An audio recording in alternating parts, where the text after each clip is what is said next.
మాజీ ముఖ్యమంత్రి అయ్యుండి ఒక ఈరోజు అనుచిత వ్యాఖ్యలు చేయటం కరెక్టేనంటారా? అసలు అది ఈ రోజు మాట్లాడింది ఏముంది? అతనికి రాజకీయం తెలీదు, సభ్య సమాజం మీద గౌరవం లేదు, అతనికి వాళ్ళ అమ్మా నాన్న అన్న గౌరవం లేదు.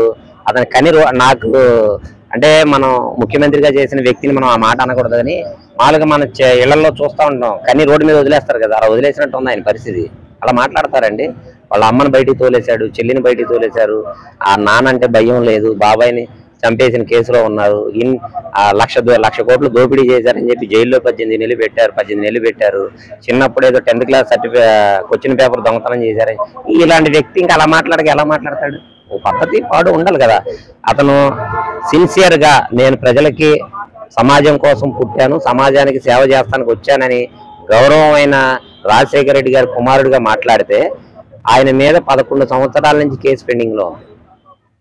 అప్పుడంటే ముఖ్యమంత్రిగా ఉన్నా నాకు ఖాళీ లేదన్నాడు. ఫస్ట్లో శుక్రవారం కోర్టుకు వెళ్ళాడు, అప్పుడు ఖాళీ లేదని చెప్పి కొట్టాడు. ఇప్పుడు ఖాళీగా ఉన్నాడుగా. ప్యాలెస్లో పడుకునే బదులు, బెంగళూరు ప్యాలెస్లో పడుకునే బదులు ఆయన నిర్దోషిగా నిరూపించుకొని నేను నిర్దోషిని, నాకు ఓట్లు వేయండి అని ఇంక 3 సంవత్సరాలు 4 సంవత్సరాలు టైం ఉంది కదా. ఒకవేళ జమిని వస్తే 3 సంవత్సరాలు లేదా 4 సంవత్సరాలు టైం ఉంది కదా. ఈ లోపు ఆయన నిర్దోషిగా నిరూపించుకొని వస్తే ప్రజలు ఒప్పుకుంటారేమో ఆయన రేపు ముఖ్యమంత్రిగా. ఇంక ఇలాగే ఉండి ఇంకెక్కువ చేశాడనుకో 11 నుంచి 1కి వచ్చేస్తుంది నాకు తెలిసి. ఆ పులివెందులు తప్ప ఏం మిగలదు, ఇంకా అదే కనబడుతుంది నాకు. సార్ ఇప్పుడు జగన్మోహన్ రెడ్డి అంటున్నాడు మీడియాతో 9 నెలలు గవర్నమెంట్ వచ్చింది, రాష్ట్రాన్ని అభివృద్ధి చేస్తానని అప్పులు పాలు చేస్తున్నారు, అది ఇదని మాట్లాడతారు. అప్పుల గురించి ఆయన చెప్తే ఎలా ఉంటది? మద్యపాన నిషేధం చేస్తానన్నాడు. ఉదాహరణ చెప్పుకున్నాం. మద్యపాన నిషేధం ఎందుకు రేట్లు పెంచుతున్నావు అంటే అందరు జనాలు తాగడం మానేస్తారు ఎక్కువ రేట్లు పెంచితే, అందుకే నిదానంగా ఒక్కొక్క షాప్ క్లోజ్ చేస్తానన్నాడు. లాస్ట్కి వచ్చాడు మూసేస్తాడు. ఎక్కడ మూసాడు? ముయ్యకపోగా రాబోయే 10 సంవత్సరాలకి సరిపోను దాని మీద వచ్చే ఆదాయం మీద అప్పు తెచ్చాడు. వైజాగ్లో కలెక్టర్ ఆఫీస్ నుంచి ఎంఆర్ఓ ఆఫీసుల దాకా ఆంధ్ర యూనివర్సిటీలతో సహా అన్ని తాకట్లు పెట్టి 25,000 కోట్లు అప్పులు తెచ్చాడు. అప్పుల గురించి ఆయన మాట్లాడితే ఏం చెప్తామండి? ఇంకా దాని గురించి ఏమైనా మాట్లాడుకోవడానికి ఉందా? సార్ ఇప్పుడు మొన్న జరిగిన ఎమ్మెల్సీ ఎలక్షన్ రిగ్గింగ్ చేసి గెలిచారని మాట్లాడతారు, దాని మీద మీరు ఎవరు?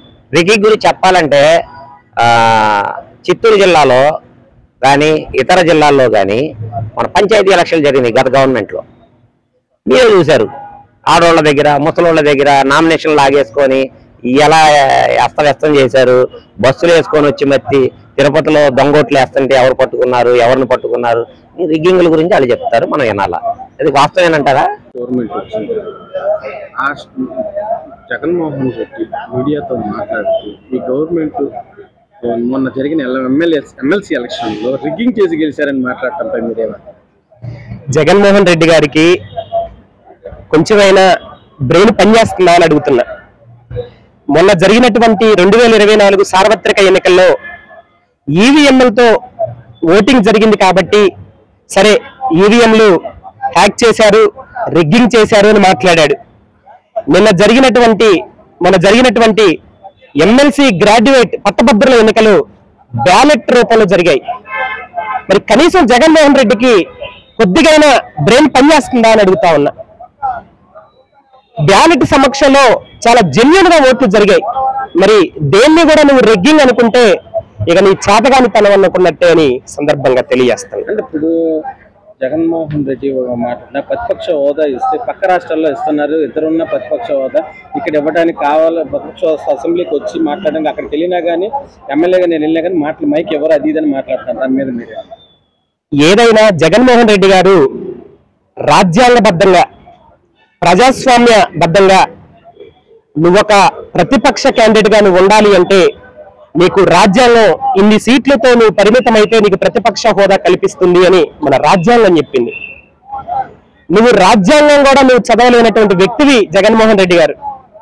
నీకు ప్రతిపక్ష హోదా అనేది పవన్ కళ్యాణ్ గారు ఇచ్చేదో లేకపోతే చంద్రబాబు నాయుడు గారు ఇచ్చేదో కాదు. నీకు ప్రతిపక్ష హోదా అనేది రాష్ట్ర ప్రజలు ఇస్తారు. అంటే ఇప్పుడు నీకు మొన్న జరిగిన సార్వత్రిక ఎన్నికల్లో ప్రజలు నీకు ప్రతిపక్ష హోదాకు కూడా బలిగిరావని చెప్పారు నిన్ను.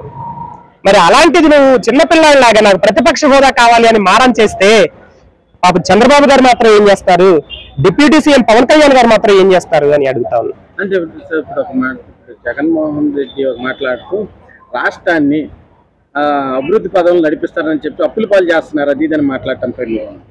అప్పుల పాలు చేసింది జగన్మోహన్ రెడ్డి రాష్ట్రాన్ని. ఇప్పుడు ఫర్ ఎగ్జాంపుల్ కేంద్ర ప్రభుత్వం మీ గ్రామ పంచాయతీలు మెరుగుపరచుకోండి అయ్యా అని చెప్పేసి బడ్జెట్ పంచాయతీలకి బడ్జెట్ కేటాయిస్తే మరి ఆ బడ్జెట్ ని జగన్మోహన్ రెడ్డి ఏం చేశాడు? దుబారా ఖర్చులు పెట్టినటువంటి మాట వాస్తవం కాదా? ఆ బడ్జెట్ ని నువ్వు ఇతర అకౌంట్లకి మలిపించుకొని వాటన్నిటిని కూడా దుర్వినియోగం చేసినటువంటి మాట వాస్తవం కాదా? ఈ రోజు పంచాయతీల్లో ఎటువంటి జాతీయ గ్రామీణ ఉపాధి హామీ పథకం ద్వారా ఎటువంటి అభివృద్ధి పనులు నువ్వు చేసావు జగన్మోహన్ రెడ్డి గారు? మరి ఏం చేశావు ఈ నిధులన్నీ? ఇక్కడ తెలిసిపోతా ఉంది కదా. జగన్మోహన్ రెడ్డి మీడియాతో మాట్లాడటం కరెక్టేనంటారు అసలు? జగన్మోహన్ రెడ్డి గారు అన్న మాట కరెక్టా అంటే ముందు ఆయన కరెక్ట్ పర్సన్ అన్నది ప్రజలందరికీ తెలుసు. రిగ్గింగ్ చేయడం అన్నది కొత్తగా ఈ మధ్య కాలంలో అయితే ఎక్కడ రిగ్గింగ్ అన్న మాట గత 10-15 ఏళ్లగా ఎక్కడ వింటలేదు. అది పాతకాలంలో ఏదో రిగ్గింగ్ చేయడం అన్నది ఇది బ్యాలెట్ పేపర్లు వచ్చినప్పుడు వాటిలో పాతకాల పద్ధతిలో రిగ్గింగ్ అన్నది. ఇప్పుడు ఇది బ్యాలెట్ పేపర్ రావడం వల్ల మళ్ళీ రిగ్గింగ్ అని మొదలెట్టారు. యాక్చువల్గా ఆయన పులివెందుల్లో రిగ్గింగ్ చేస్తారన్న పాయింట్ ఆఫ్ వ్యూ ప్రజల్లో ఉందని నేను వింటాం ఒకప్పుడు ఏదో విన్నా. సో ఆ రిగ్గింగ్ అలవాటు అయిపోయి ఇప్పుడు ఏది ఆయన గెలవకపోతే ఆయన అనుకున్నది జరగకపోతే రిగ్గింగ్ చేసేసినట్టే. ఒకవేళ గెలిచింటే రిగ్గింగ్ చేయనట్టేనా? నేను అడుగుతున్నా, రిగ్గింగ్ చేయనట్టేనా? మీరు గెలిచింటే రిగ్గింగ్ చేయనట్టే, మీరు గెలవలేదు కదా రిగ్గింగ్ చేస్తారు అంతే. అవతల వాళ్ళని బ్లేమ్ చేయడంలో నెంబర్ 1 గా ఉండేవాళ్ళు మన ఖైదీ. నెంబర్ చెప్పక్కర్లేదు, జనాలు అందరూ తెలిసిన ఆయనే. నేను ప్రతిపక్ష హోదా రాలేదు, పక్క రాష్ట్రాలు ఇస్తున్నారు ప్రతిపక్ష హోదా, కానీ కావాలని ఇక్కడ ఇవ్వకోకుండా నేను ఇస్తేనే నేను అసెంబ్లీకి వస్తానని జగన్మోహన్ రెడ్డి మాట్లాడుతున్నారు. దాని మీద మీరు? ప్రతిపక్ష హోదా అన్నది మనకి 10% అన్నది మినిమం 18 సీట్లు ఉండాలి అన్న ఆలోచన మినిమం చదువుకున్న ప్రతి వ్యక్తికి తెలిసిన విషయమే. దాంట్లో 18 సీట్లు కాకుండా 11 సీట్లకు పరిమితం అయిపోయింది వాళ్ళు. ప్రతిపక్ష హోదా ఏముంది? నిజంగా కూటమి ప్రభుత్వం పరిపాలన అయితే మీరు రోడ్డు మీదకి వచ్చి ఫైట్ చేసుకోండి, ఏమన్నా బయట తీయండి, ఏం పరిపాలన బాగాలేదో ఎలా నడుస్తుందో ఏంటో ప్రభుత్వానికి వ్యతిరేకంగా ఎలా చూపించగలరో అలా చూపించుకోండి. అంతేగాని ప్రతిపక్ష హోదా ఇస్తేనే ఫైట్ చేస్తామంటే ఇవ్వకపోతే ఇంట్లో వెళ్ళి పడుకుంటారా? అది ఇవ్వడం ఏంటి? మీరు ప్రజల తరపున ఫైట్ చేయాలనుకుంటే హోదాతో పనేం లేదు.